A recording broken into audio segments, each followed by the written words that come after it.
Rebecca Miller had always been the kind of person who craved quiet. After years of living in the city, constantly surrounded by noise and distractions, she finally decided it was time for a change. That's how she ended up in Hollow Grove. Nestled at the edge of a dense autumn forest, the town was the perfect place for her to work on her latest writing project. The locals seemed friendly enough, though a bit distant, and the old cabin she rented felt like the perfect retreat. Still, there was something about the town that felt different. You could feel it in the way people talked about the woods. They never looked you in the eye when they mentioned them, and their voices would drop, as if they were afraid someone, or something, might overhear. The cabin itself was charming, in a rustic kind of way.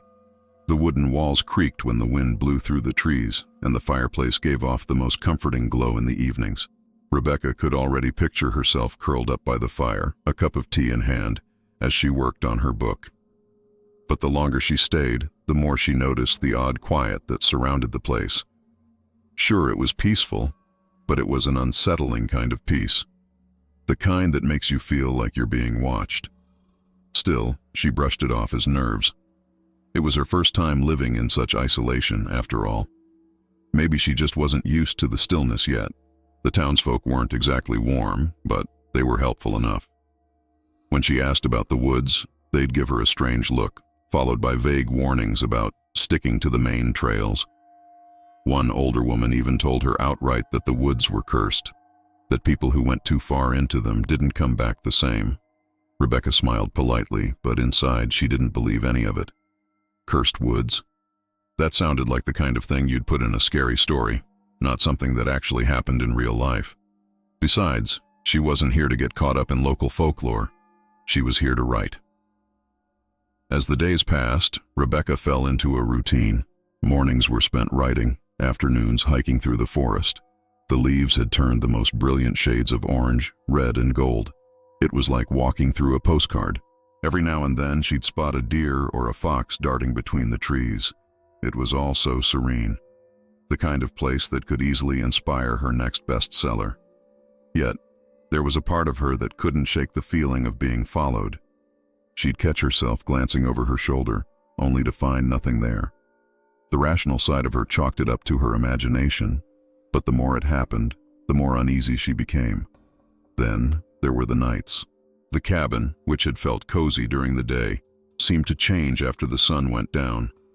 The trees outside cast long, twisted shadows against the walls, and every creak and groan of the old wood seemed louder.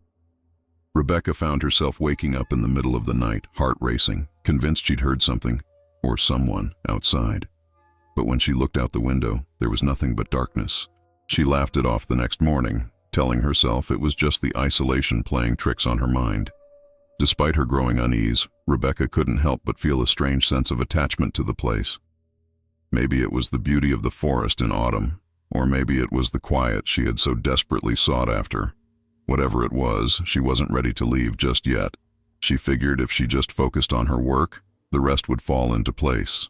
The warnings about the woods faded to the back of her mind, replaced by the thrill of inspiration. But even as she tried to ignore it, that feeling of being watched never really went away. It was only after a week or so that Rebecca began to consider that maybe the locals were right. Maybe there was something off about the woods. She couldn't quite put her finger on it, but the air felt heavier the closer she got to them. There was something lurking just beyond the trees, something she couldn't see, but could sense. She found herself hesitating before stepping onto the trail, her heart beating a little faster each time she ventured into the forest. Rebecca's curiosity had always been her driving force. It's what made her such a good writer, always digging deeper, always searching for that next spark of inspiration. That same curiosity pushed her to explore deeper into the woods, despite the warnings from the locals. The main trails were beautiful enough, but they felt too tame, too controlled. She wanted to find something wild, something untouched. So one crisp autumn afternoon, she decided to venture off the beaten path.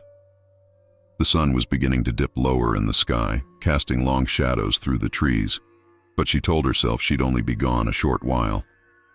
The deeper she walked, the quieter the woods became. It was as if the trees themselves were holding their breath. Rebecca noticed the way the ground seemed softer underfoot, as if it hadn't been disturbed in years. The colors of the leaves around her grew darker, almost rust-like, and the air turned colder, biting at her skin despite her thick sweater. But still she pressed on, driven by a nagging feeling that something was waiting for her just ahead. That's when she saw it, an ancient stone altar, half buried in the earth, covered in moss and decayed leaves. At first she wasn't sure what it was. The altar was small, unassuming, but there was something about it that made her pause. The stones were worn smooth, as though countless hands had touched them over the years. Strange carvings lined its surface, symbols she didn't recognize, etched deep into the rock. They seemed to twist and shift in the fading light, making it hard to look directly at them. Her breath caught in her throat as she stepped closer, unable to resist the pull of the mysterious object before her. Without thinking, Rebecca reached out and touched the altar. The moment her fingers brushed the cold stone, a shock ran through her body, like static electricity, but deeper, more primal. She pulled her hand back, her heart racing. It was as if the very air around her had changed, thickened.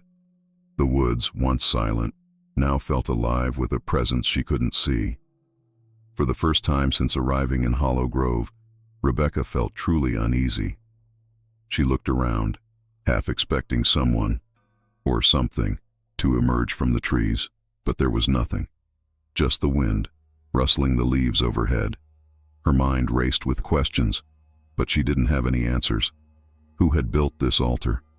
And why? The carvings didn't look like anything she'd ever seen before, not in any history books or folklore she'd read. They were almost hypnotic, drawing her eyes back to them, no matter how hard she tried to look away. A part of her wanted to leave, to turn around and head back to the cabin where it was warm and safe. But another part of her, the part that had always been too curious for her own good, wanted to stay, to figure out what this place was and what it meant. As the sky darkened, Rebecca knew she couldn't linger any longer. She took one last look at the altar, shivering as a gust of cold wind swept through the trees. There was something wrong about this place, something deeply unsettling that she couldn't shake. But despite the fear gnawing at the back of her mind, she couldn't bring herself to regret finding it. If anything, she felt like she had uncovered a secret that had been waiting for someone like her to find it. Rebecca hurried back to the cabin, her footsteps quickening as the shadows grew longer. By the time she made it home, her hands were shaking, though she wasn't sure if it was from the cold or the strange feeling that had settled in her chest. She locked the door behind her, the familiar creaks of the cabin doing little to soothe her nerves. As she sat by the fire that night, her thoughts kept returning to the altar, to the way it had made her feel. There was something alive about it, something she couldn't explain. That night, as she lay in bed, Rebecca couldn't sleep. The images of the altar and its strange carvings danced behind her closed eyelids, keeping her awake long after the fire had died down. The forest was no longer just a backdrop to her writing. It was something much more, something she didn't understand. And though she didn't know it yet, what she had touched in those woods wasn't just an altar. It was an invitation. The first night after finding the altar, Rebecca barely slept.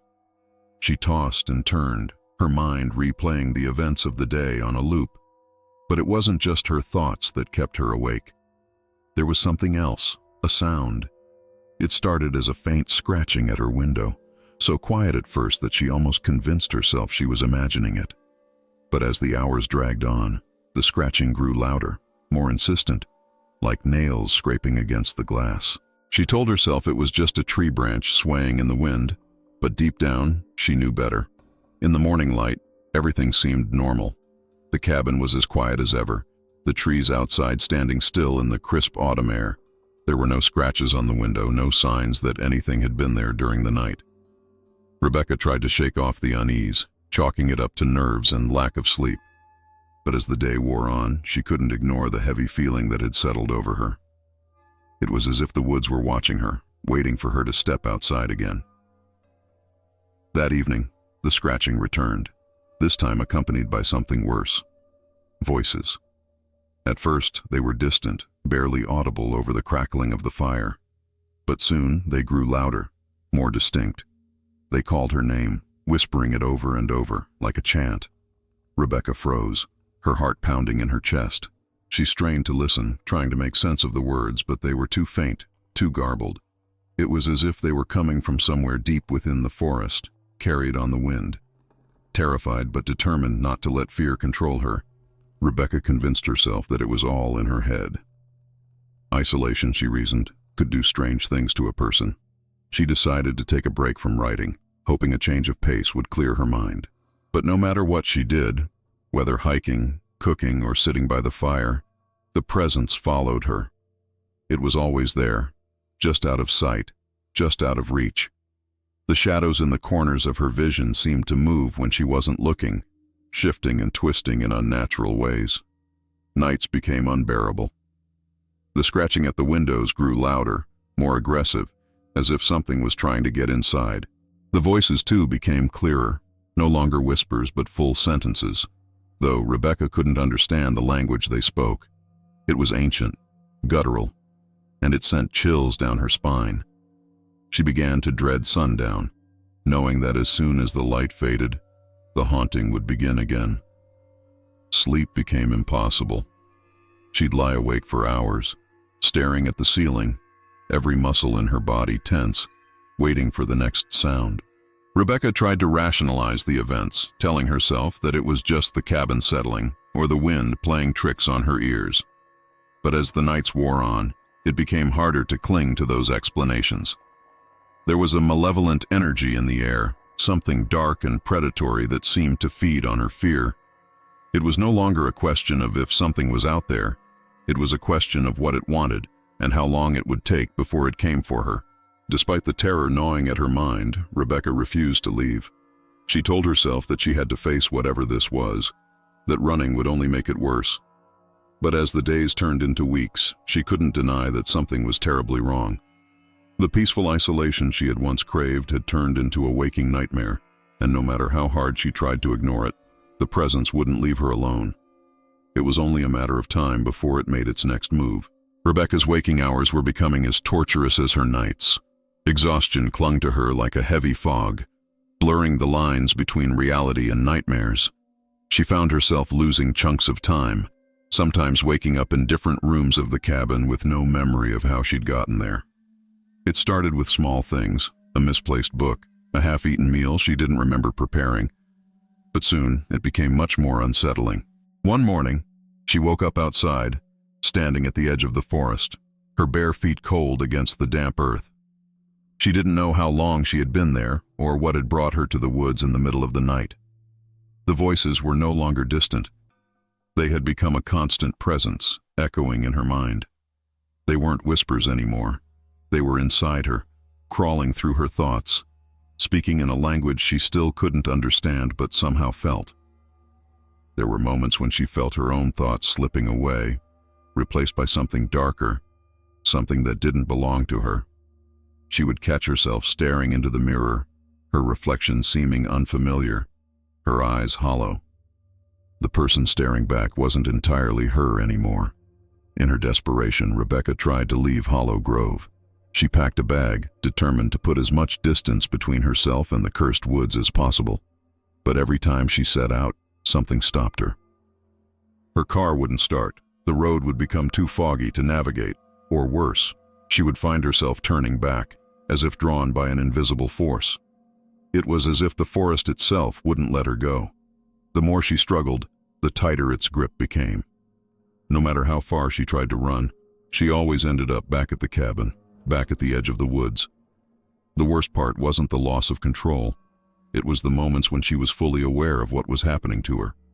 She could feel the presence inside her, weaving itself into her very being, altering her thoughts, her desires.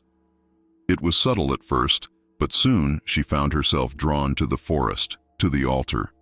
The thing inside her wanted her to return to that place, to complete something that had been started the moment she touched the stone. She fought against it with every ounce of willpower she had left, but the pull was too strong. One night, Rebecca woke up in the middle of the woods, standing before the altar once again. Her hands were covered in dirt, as if she had been digging at the ground around it, though she had no memory of doing so. The air was thick with a sense of dread, and the carvings on the altar seemed to glow faintly in the moonlight. The voices were louder now, clearer. They weren't begging her anymore, they were commanding her.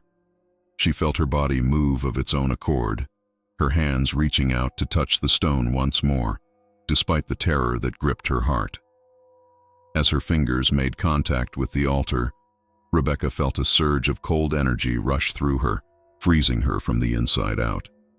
Her vision blurred, and for a moment she was no longer in the woods. She was somewhere else, somewhere dark and ancient. The thing inside her had fully awakened, and she could feel it taking over, wrapping itself around her mind like a vice. She tried to scream, to fight back, but it was too late. The forest had claimed her. The thing inside her was no longer content with just watching. It wanted to take control. By the time she stumbled back to the cabin, Rebecca was barely herself anymore. Her mind was fractured, her thoughts no longer her own. She could feel the presence lurking in every corner of her consciousness, whispering to her, guiding her actions. The person she had once been was slipping away, replaced by something far more sinister. She knew, deep down, that she was losing the battle. The forest had marked her, and soon it would consume her completely. All she could do now was wait. Rebecca had always believed that if she could just hold on a little longer, she might regain control. That somehow she could outlast whatever was inside her. But as the days dragged on, it became clear that there was no escaping the forest's grip. The thing inside her wasn't just taking control of her thoughts anymore. It had claimed her body as well. She'd catch herself moving without intending to, her hands performing tasks she hadn't consciously decided to do, her feet taking her to places she didn't want to go.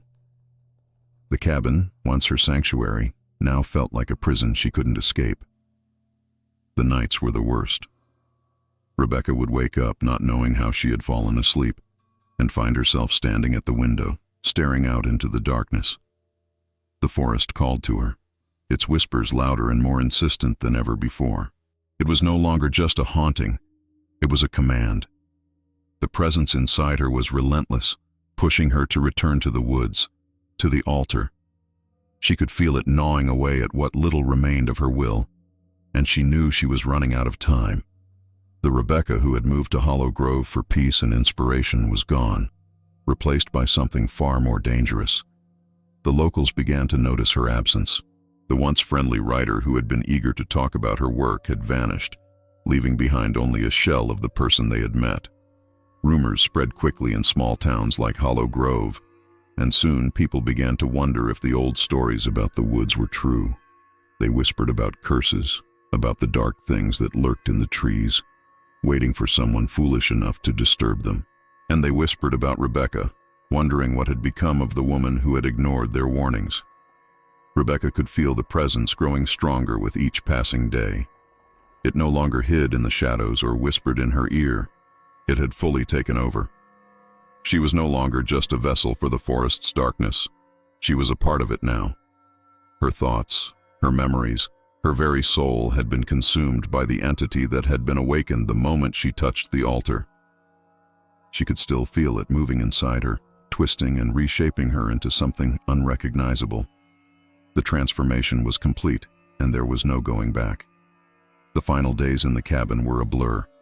Rebecca stopped eating, stopped sleeping. She spent her days wandering through the woods, drawn to the altar like a moth to a flame. The thing inside her had plans she didn't understand, but could feel deep in her bones. It wasn't enough to just possess her. It wanted more. It wanted others. The presence fed on fear, on the despair of those who wandered too close to the cursed woods. And now that it had Rebecca, it would use her to lure others in, just as she had been lured. When the locals finally came to check on her, they found the cabin empty. Rebecca was gone, but the signs of her presence were everywhere. Strange symbols were carved into the walls, the furniture overturned, as if a great struggle had taken place. But there were no footprints leading away from the cabin, no sign of where she might have gone. The townspeople whispered about the forest, about the altar, but none dared venture in to search for her. They knew better than to tempt the darkness that lay beyond the trees. Rebecca Miller, the writer who had come to Hollow Grove in search of inspiration, had vanished without a trace. But the forest remained, as it always had, its twisted branches reaching out like fingers, beckoning the next soul to venture too far. And somewhere, deep within the woods, the altar still stood, waiting. The presence that had claimed Rebecca was far from satisfied. It was always hungry, always searching for new souls to consume. Hollow Grove was a place where the past never truly died, where the darkness always lingered, waiting for the next unwitting visitor to fall into its trap. The demon wasn't done, not yet, and it wouldn't be until the forest had claimed its next victim. David Sinclair wasn't the type of guy to shy away from a challenge. As a historian from Boston, he'd spent years uncovering forgotten stories, but nothing compared to what he'd heard about Silent Hill. Nestled in Maine, this ghost town had been abandoned for over a century, its past cloaked in mystery and local superstition. It was October when David decided to visit, and the air had that crisp autumn bite, with leaves crunching underfoot. The locals, though friendly, didn't hide their discomfort when he mentioned the town. They warned him, some with nervous smiles, others with genuine fear, about the curse that seemed to wake with the season. But David, always the skeptic, brushed off their warnings. After all, legends were just that, legends. When David first arrived in Silent Hill, the eerie silence struck him. Not the usual kind of silence you'd find in a deserted place, but something heavier, like the air itself was holding its breath. Crows, dozens of them, perched on the sagging rooftops and dead trees, their black eyes tracking his every move. He hadn't seen crows swarm like that before, and it sent a chill down his spine, though he wouldn't admit it. Still, he pressed on, more intrigued than unnerved, deciding to settle in a small cottage just outside the town. It was humble, barely standing, but it would serve his purpose: to dig deeper into the town's forgotten history. The townsfolk had whispered of a family, the Blackwoods, who were the last to leave Silent Hill. Their disappearance had been sudden, unexplained, and some believed they had dabbled in dark rituals, angering forces beyond their control. The house, the one where the Blackwoods had lived, was still standing at the edge of town, untouched for decades. David knew that's where he needed to start. He couldn't shake the feeling that the answers he sought were hidden somewhere in those decaying walls, beneath layers of dust and secrets. As he approached the old Blackwood house, the sky darkened with a strange, premature twilight. The wind picked up, rustling the bare branches, but the crows stayed perfectly still. David felt their eyes on him, watching, waiting.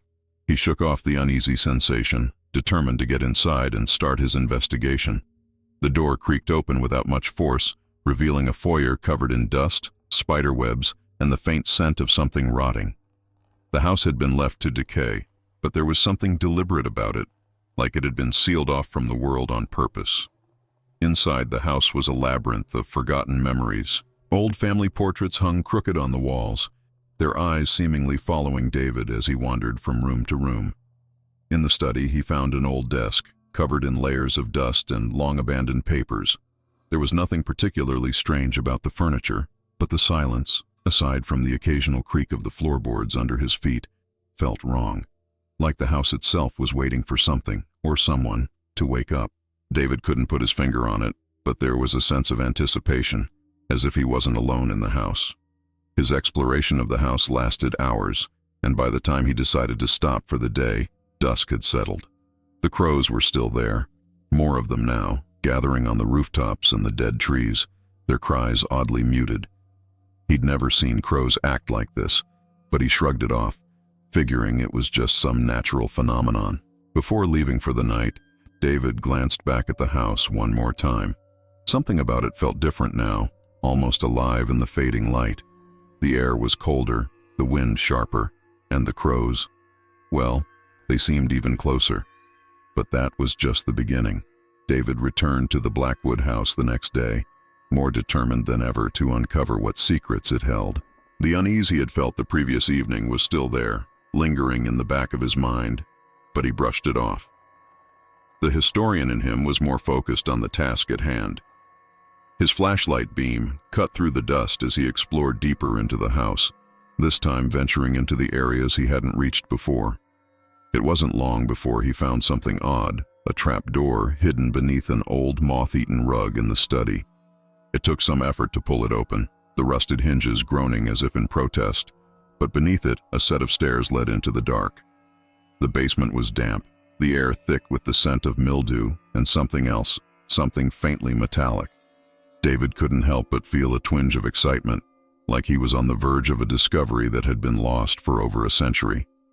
The walls were covered in strange symbols, crudely etched into the stone. They didn't seem to match any language or writing system David was familiar with, and that only piqued his curiosity further. As he moved his flashlight over the room, the beam fell on a small, unassuming corner where an old book lay, half buried under dust and feathers.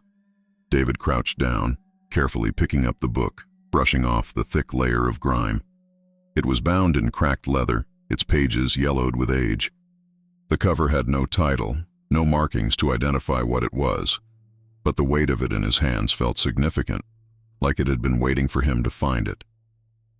As he flipped through the pages, his heart began to race. The text inside was written in an ancient script, one that seemed to combine Old English with something darker, more primal. Alongside the text were illustrations of dark rituals, figures in black robes, and ominous depictions of crows.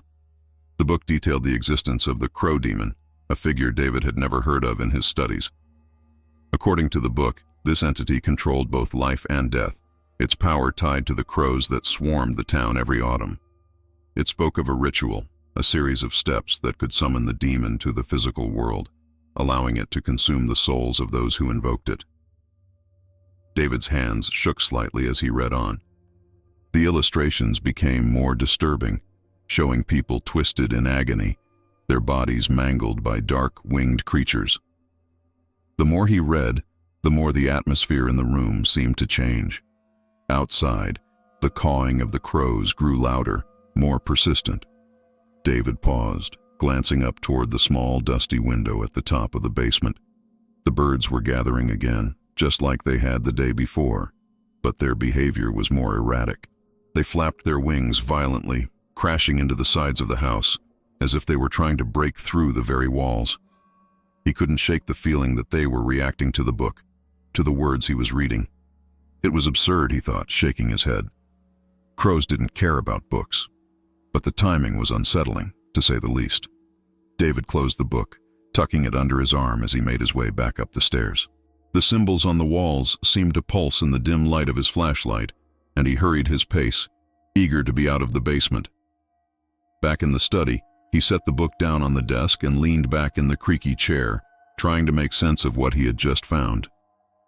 It was probably just an old piece of fiction, he told himself. A relic from the days when the Blackwoods lived here, dabbling in folklore and superstition. But deep down, something about it felt real. Too real. That night, David couldn't stop thinking about the book.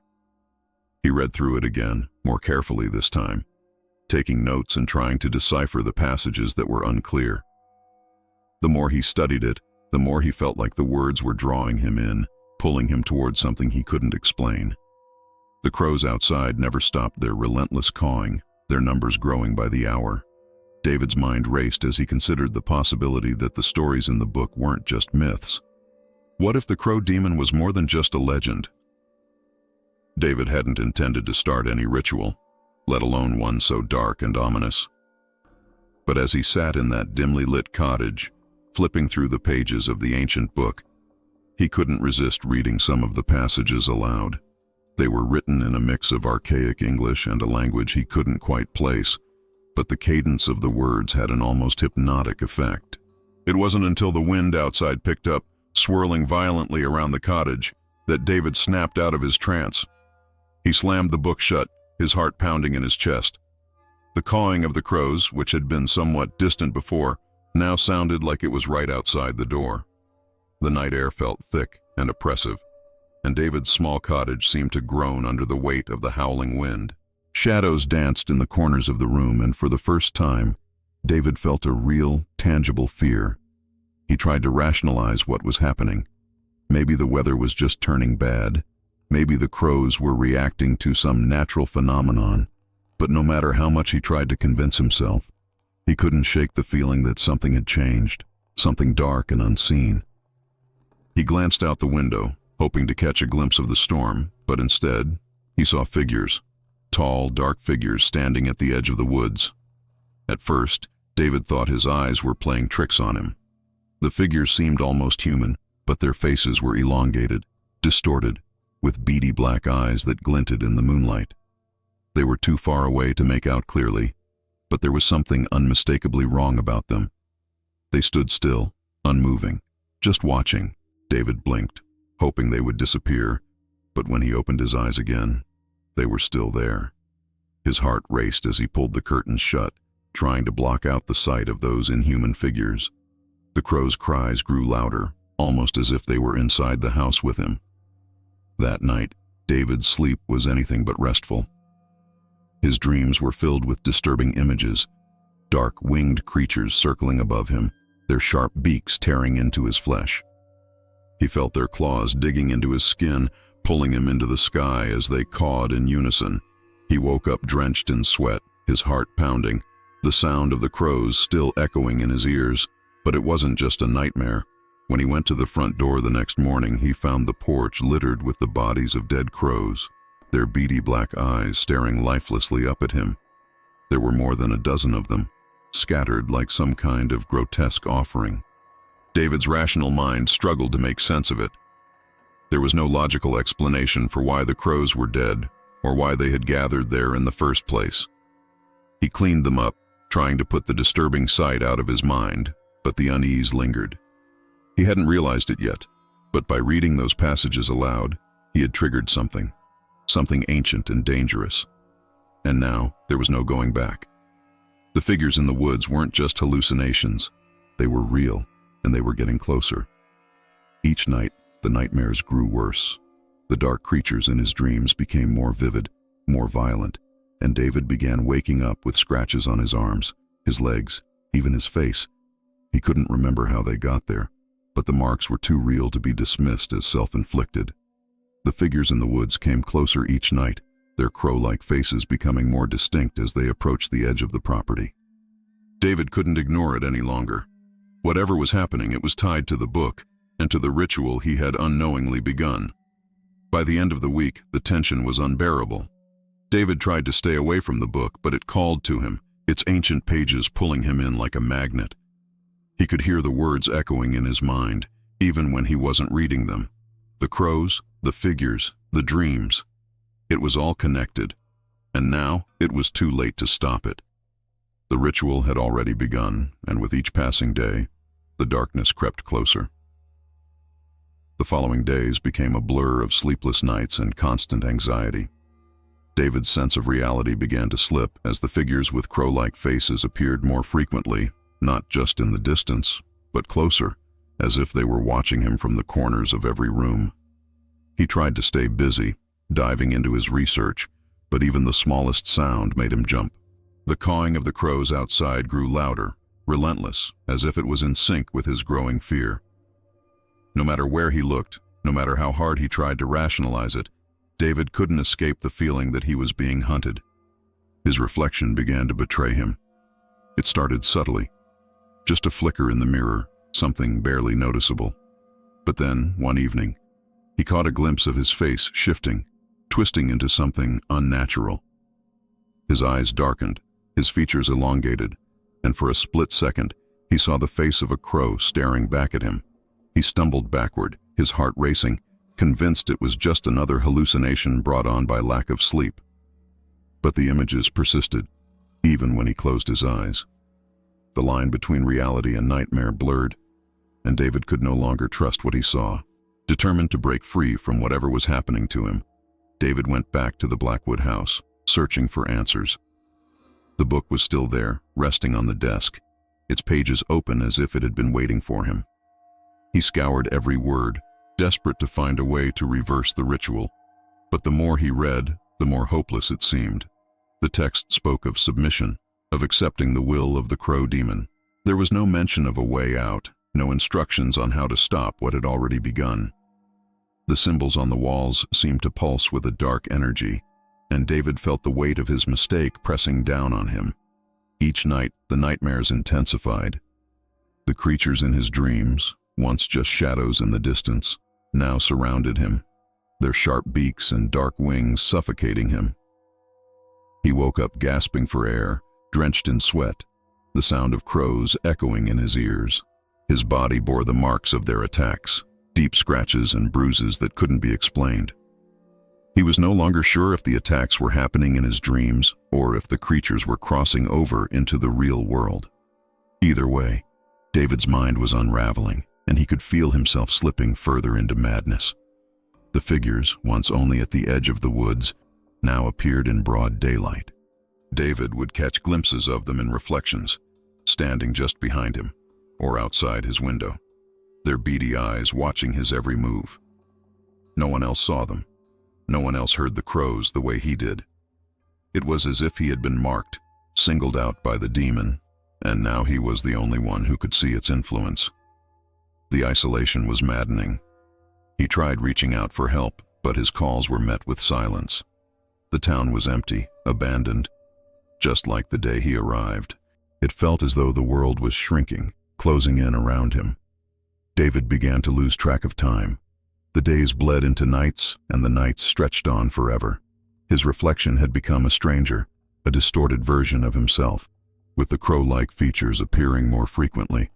The figures were no longer content to stay outside. He could hear them now, inside the house, their claws scraping against the walls, their feathers rustling in the dark. He tried to block them out, covering mirrors, closing windows, but it was futile. They were everywhere, inescapable, closing in on him. In his desperation, David returned to the book one last time, hoping for some hidden answer he had missed. But the text remained the same, a grim reminder of his fate. The final passage spoke of sacrifice and submission, of giving oneself over to the crow demon willingly. David's mind twisted under the weight of this realization, and as he looked up from the book, the room around him seemed to darken, the shadows stretching toward him. The demon was close now, closer than ever before. By the time the final night arrived, David was barely holding on to his sanity. The constant cawing of the crows outside had become a maddening symphony, echoing through the walls of the small cottage. The air inside felt thick, oppressive, like something heavy was pressing down on him, and the shadows in the room seemed to pulse with a life of their own. His reflection, now a stranger with twisted features, stared back at him with eyes that weren't his own. He knew, deep down, that there was no escaping what was coming. The ritual was nearing its conclusion, and the crow demon was about to fully cross over. The wind outside picked up with a violent force, rattling the windows and causing the walls of the cottage to groan as if they might collapse. David stood frozen in place, clutching the ancient book in his hands, his eyes wide as he watched the sky darken unnaturally. The moon disappeared behind thick clouds, and the only light came from the flickering candles he had lit, their flames dancing wildly as if they, too, were afraid. The crows gathered in even greater numbers, their black bodies forming a dense, swirling mass above the town. Their cries grew louder, almost deafening, as the final page of the ritual's text burned itself into David's mind. Suddenly, a cold, hollow wind swept through the room, extinguishing the candles in an instant. David's heart pounded in his chest as the darkness enveloped him completely. He could feel the presence of something ancient, something malevolent, looming just beyond the edges of his vision. And then, through the darkness, he saw it, the crow demon, fully manifested. Towering and grotesque, its body was that of a man, but its head was a monstrous bird with feathers as black as night. Its eyes, glowing with a sickening yellow light, locked onto David with an intensity that made his blood run cold. The crow demon's presence filled the room, suffocating and overwhelming.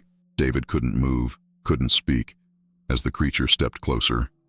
The sound of its talons scraping against the floor sent shivers down his spine, and the stench of death followed it like a cloak.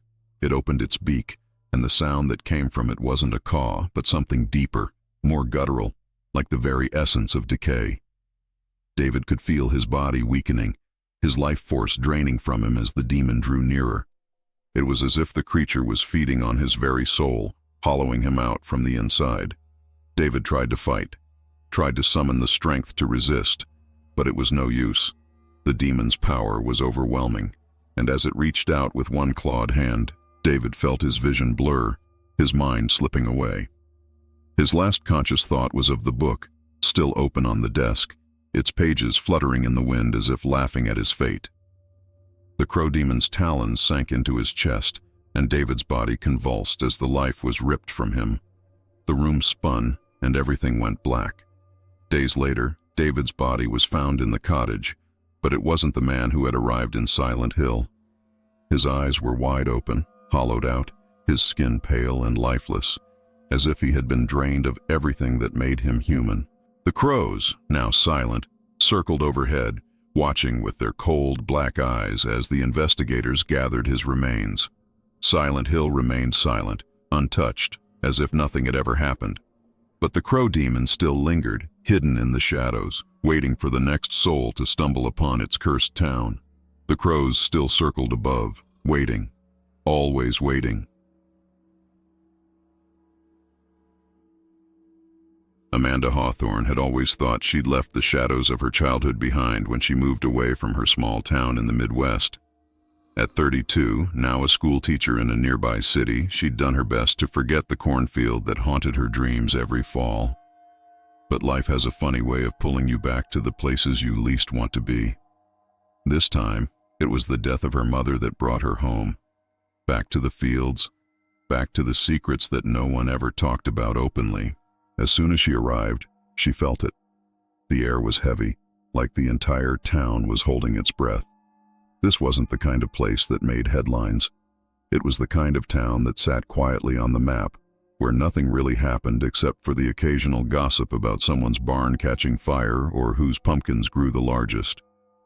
But there was one thing that always lingered in whispers: the cornfield. Every October, without fail, there were rumors of children going missing after playing games there. Kids disappearing into the golden maze, leaving no trace behind. Amanda had been one of those children once, except she was the only one who made it back out. And she never spoke of it, not to anyone. As she unpacked her bags in the old family home, memories she'd buried deep started to surface. The laughter of her friends, the feel of the wind rustling through the corn, and the sudden, terrifying silence that followed.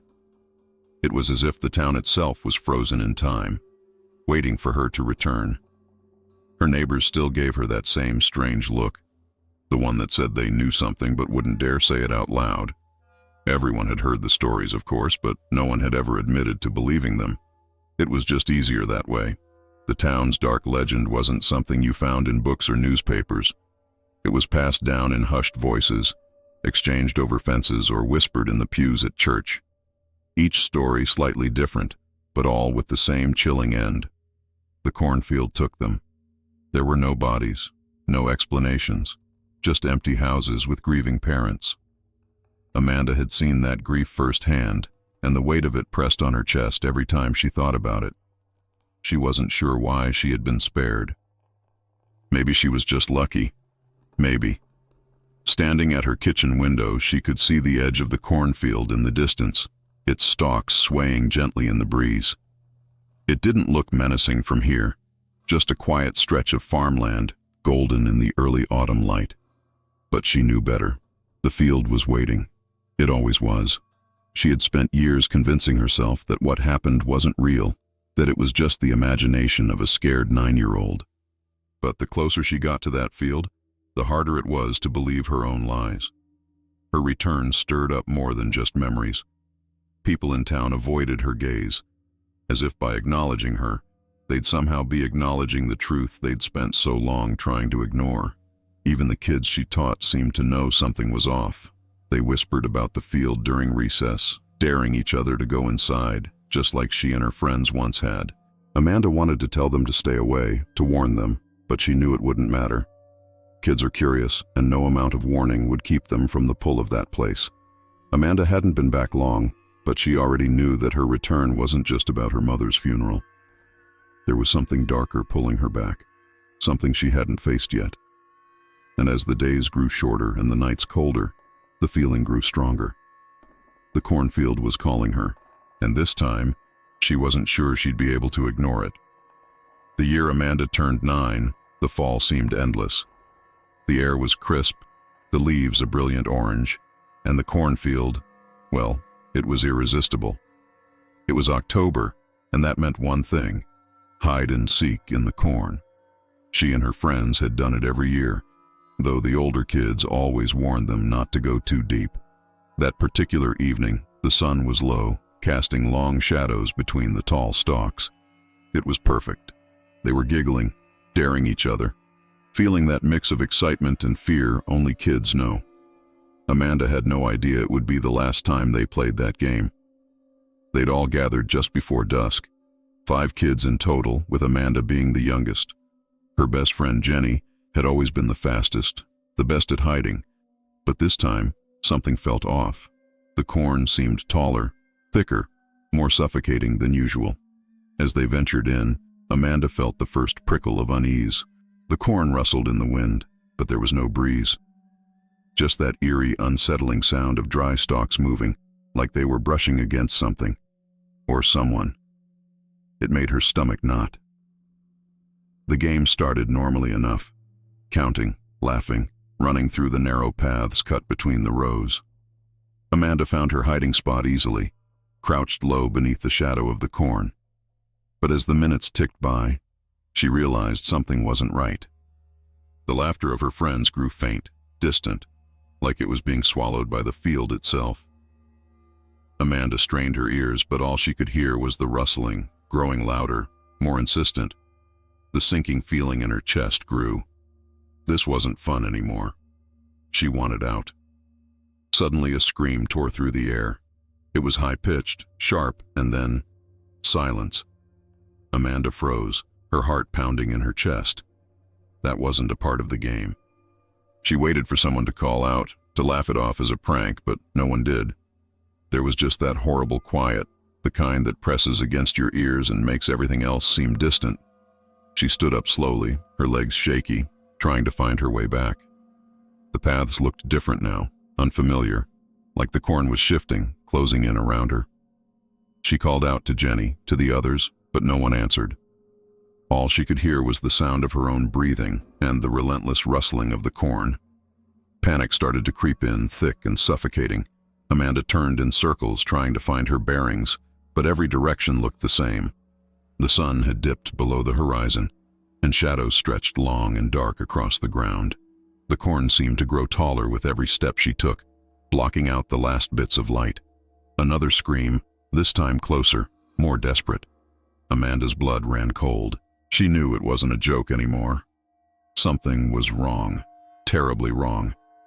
She started running, her small legs stumbling over the uneven ground, her heart hammering in her chest. The cornstalks slapped against her face, pulling at her clothes, as if they were trying to hold her back. The rustling was everywhere now, surrounding her, and with every step, it felt like something was watching, waiting, and then it was over. Just like that, the screams stopped.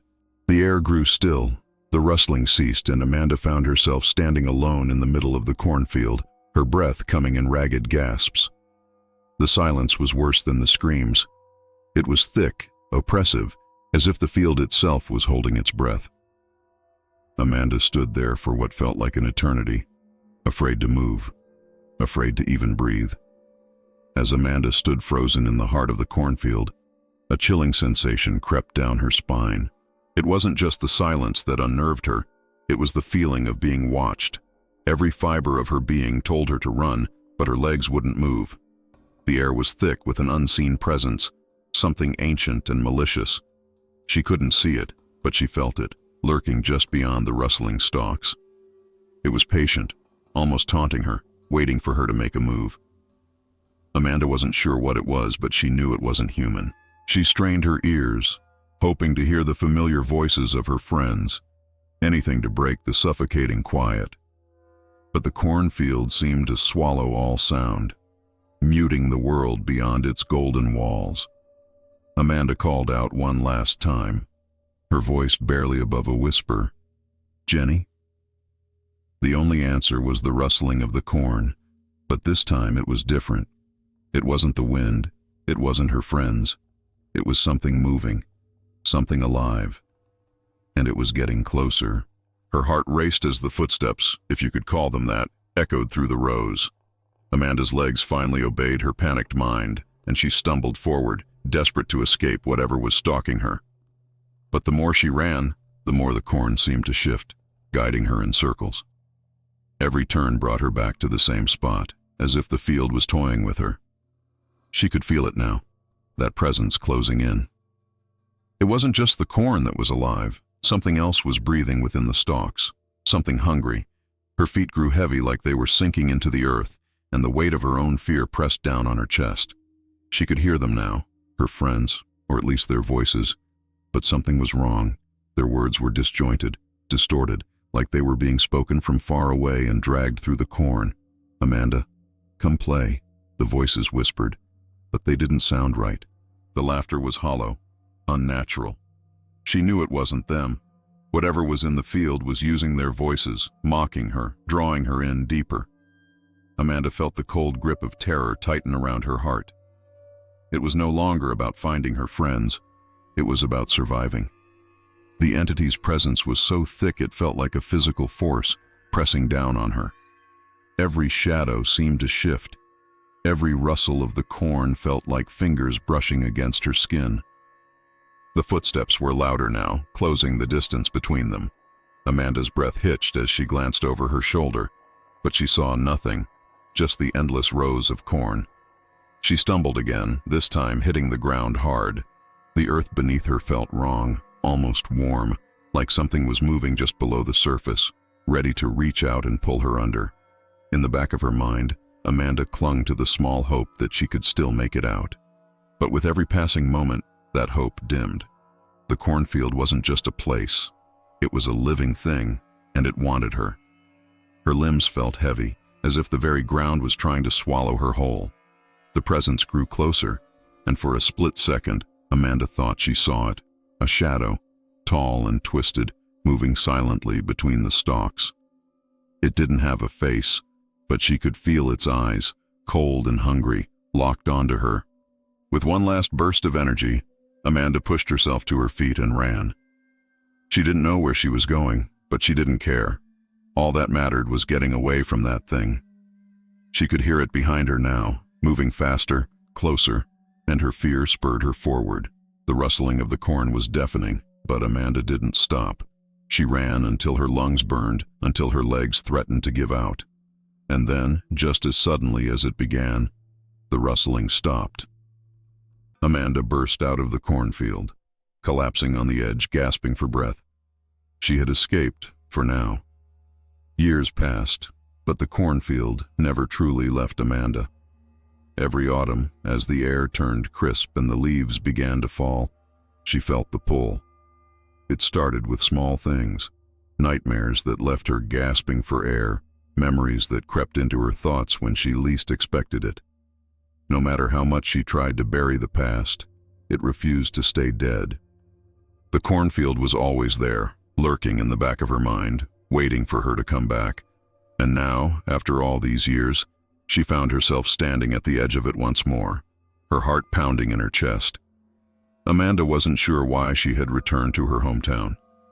Maybe it was guilt, maybe it was curiosity, or maybe the field had never really let her go.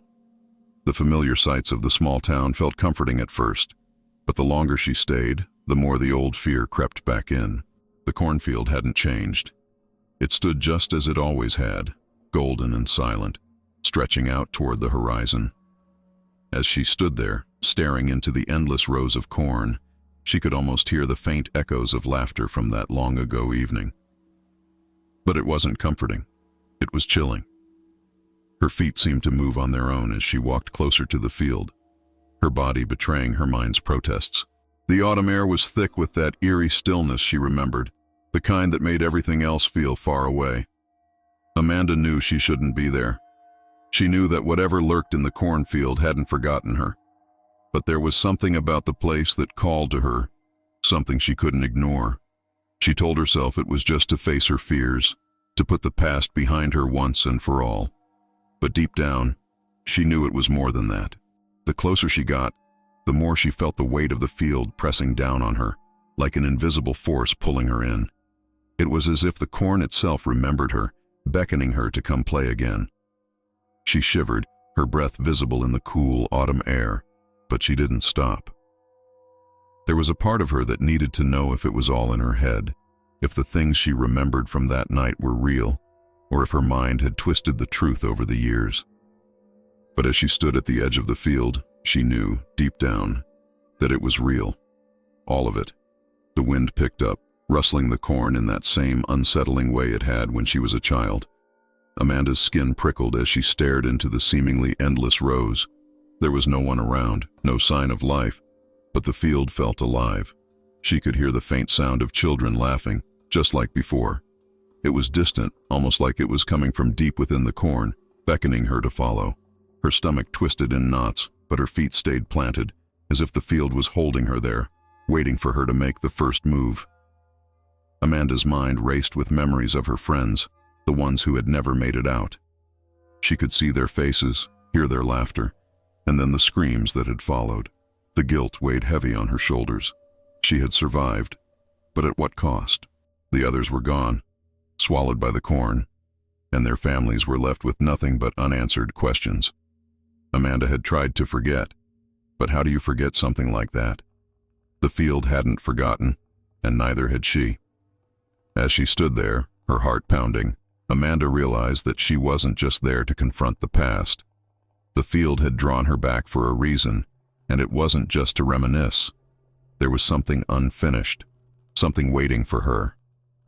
And as the laughter grew louder, more insistent, Amanda knew that whatever had happened all those years ago was far from over. Amanda stood there, the edge of the cornfield looming before her, her heart pounding in her chest. She wasn't sure when she made the decision to step into the corn again, but before she knew it, she was walking. The corn rustled softly as she pushed through the first few rows, the golden stalks brushing against her skin.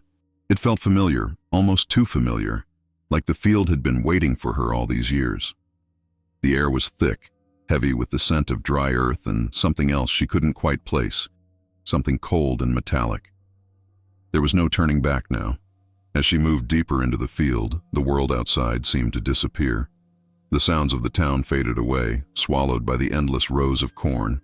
The tall stalks swayed gently in the wind, but the further she went, the more they seemed to shift on their own, closing in around her. Amanda tried to follow the same paths she had taken as a child, but the field had changed.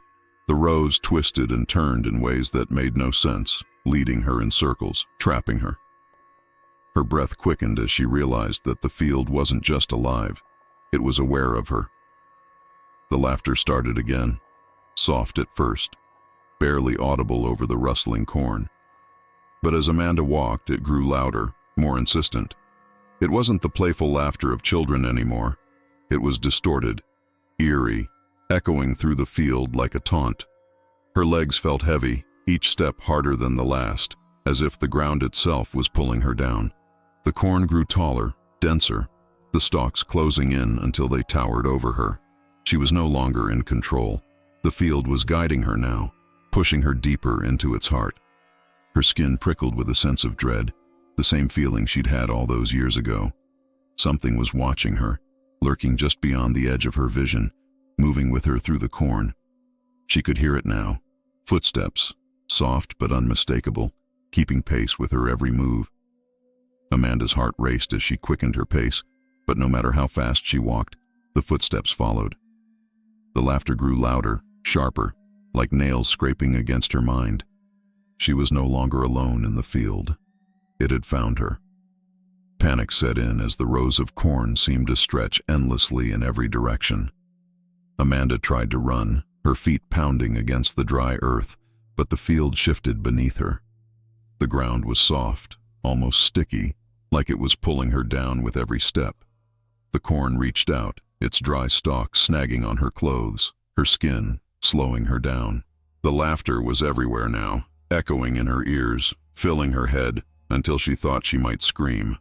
But no one would hear her. The field had swallowed her whole. Amanda stumbled, her legs giving out beneath her as she fell to the ground. The earth was warm beneath her hands, almost pulsing with life, as if something was breathing just below the surface. The footsteps stopped. The laughter ceased.